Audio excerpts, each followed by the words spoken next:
afternoon, ladies and gentlemen, or for those of you who have been watching the news today, I will post this pretty shortly here. I am fine. I am inland. The tsunami that is coming towards Hawaii in an hour or two, as of the recording of this video, has not hit yet. It will. It is spurred on by, it seems like a magnitude 8.7. That's a huge earthquake somewhere in the far eastern, like Kamchatka Peninsula part of Russia. Eventually, thereby going through the Pacific and hitting, among other places, Hawaii.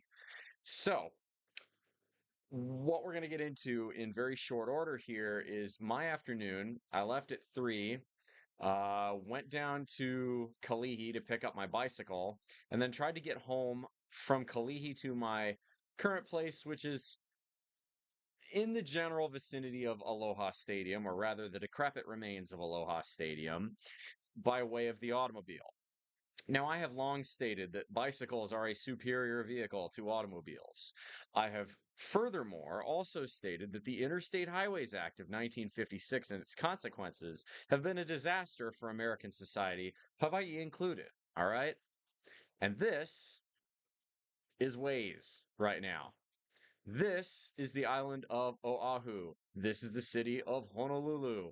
You will notice everything from Hawaii Kai all the way through the entire city of Honolulu, through all of Kalihi, near Joint Base Pearl Harbor Hickam, the airport, and then up H201. H3 is completely backed up going to Kaneohe.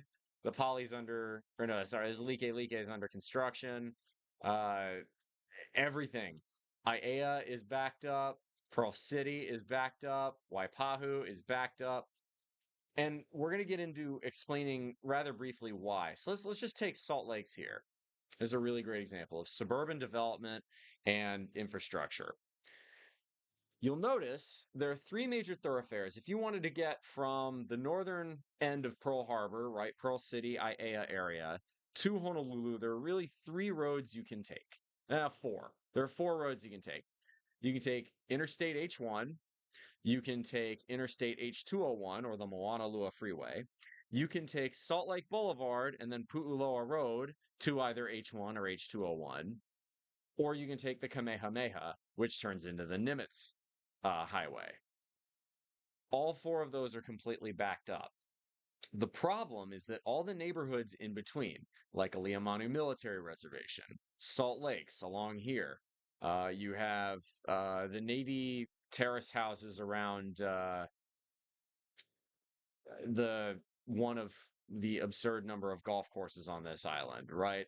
All of this, it's all Euclidean geometry. In other words, the idea is that, take Foster Village, for instance, right? Foster Village is this little chunk north of Bougainville Drive, south of Kahuapa'ani Street, and in between Salt Lake Boulevard and the giant freeway interchange between H201, H1, and H3.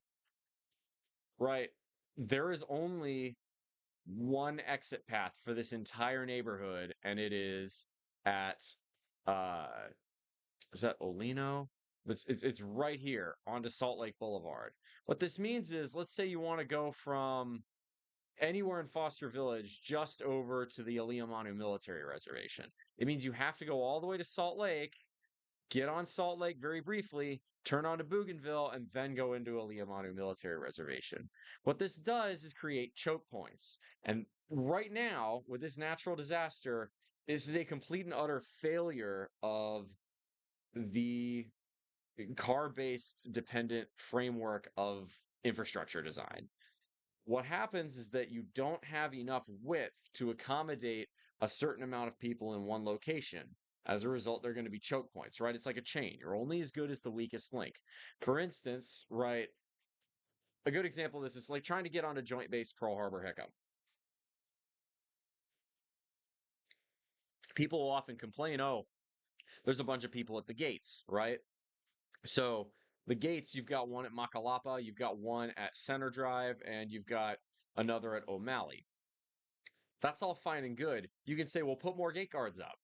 Okay, well, all that's going to do is move the bottleneck from the gate to the roads. If you do that, then North Road and South Avenue and Vandenberg Boulevard get so backed up that it doesn't matter. The gate guards they can scan as many IDs as they want, but they're not going to be able to go anywhere because everything else will be backed up.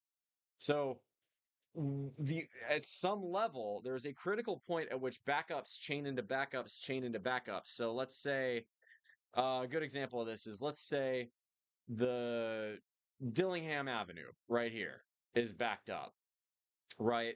What that's gonna do is back up all the way to, let's say, Pu'uhale Road right here.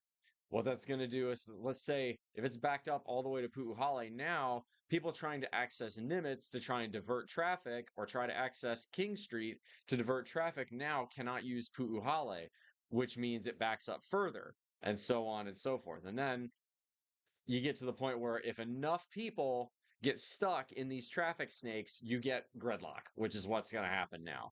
I ended up having to ditch my car at a nearby park and ride my bicycle home.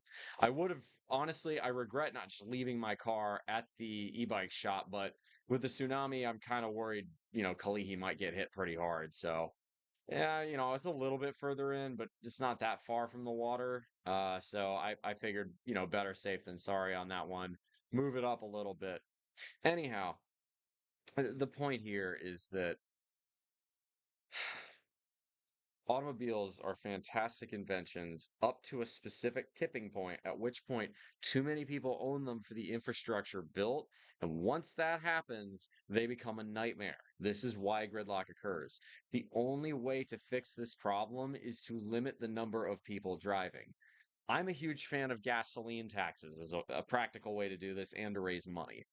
You introduce gasoline taxes, a lot of people will choose alternatives like riding a bike, walking, or taking public transit. Okay. Another great example would be to actually build public transit. I could have done all of this entire errand, and eliminated one of the cars on the road very simply today. All I would have had to do is take the rail down to Kalihi, pick up my bike, and then take the rail back. Except for that the rail project still isn't open. It has been 17 years, and the rail still ends at Aloha Stadium. It does not get to Kalihi. Now, hopefully in October, Mayor Blangiardi's been talking about, oh yeah, October 1st is going to open up. I sure fucking hope so. A day like today would be the perfect reason it'd be the perfect poster child for why the rail is a good idea. But because it's fucking closed and doesn't get any closer to town than Aloha Stadium, it's largely useless. So, great going, HART. You played yourselves. Anyway, that's really all I wanted to do, is rant a little bit about this. I will go back to the park and pick up my car later, but there is literally zero value in me attempting to do it right now. Hell, even if someone tries and calls and tries to tow my car, good luck getting the tow truck there. So I reckon I've got a few hours until I can really do anything. But the evacuation is just going to be bad. But at least I'm home now, can do whatever I want. I'll manage. But